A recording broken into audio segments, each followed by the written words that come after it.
আমরা এই মুহূর্তে রয়েছি ক্যানিং বিধানসভা কেন্দ্রে। 294টা কেন্দ্রের মধ্যে একটি গুরুত্বপূর্ণ কেন্দ্র। আজকে এখানে আমরা গ্রাউন্ড রিপোর্ট করতে এসেছি। আমরা সেই এলাকার উদ্দেশ্যেই যাচ্ছি টোটো করে।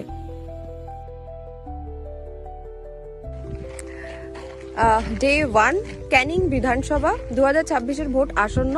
তার আগে আমরা গ্রাউন্ড রিপোর্ট করতে বেরিয়েছি। 254 না 294 কটা সিট রয়েছে বিধানসভায়, যাই হোক আই এম কনফিউজড। তো এখন আমরা রয়েছি ক্যানিং বিধানসভায়। শওকত মোল্লা যার বিধায়ক, ঠিক কতটা কাজ করলেন শওকত মোল্লা গত 10 বছরে, তৃণমূল সরকার কতটা উন্নয়ন করলো, সেই নিয়ে আজকে আমাদের রিপোর্ট। এখন যেখানে রয়েছে মোটামুটি কত ডিগ্রি গরম? 40 ডিগ্রি হবে, 40 ডিগ্রির বেশি গরম। দুপুরবেলা 1:45 বাজে। আমি আর আমার ক্যামেরা পার্সন রিপোর্ট করতে পেরেছি। Reporters life is not beautiful. সামনে আজকে আমি এসেছি দক্ষিণ 24 পরগনার প্রত্যন্ত একটি গ্রামে।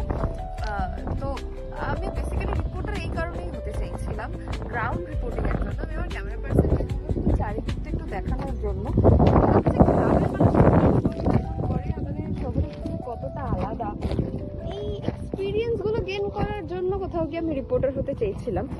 আর অ্যাসেম্বলি ইলেকশন আসছে, তার আগে ঠিক গ্রামের মানুষরা কতটা সুবিধা পাচ্ছে রাজ্য সরকারের পক্ষ থেকে, কতটা তারা ভালো আছেন আগের থেকে 2025-এ 4G'র যুগে 5G'র যুগে, সেই সমস্ত খবর তুলে ধরতে এসে কোনোরকম একটা অভিজ্ঞতা।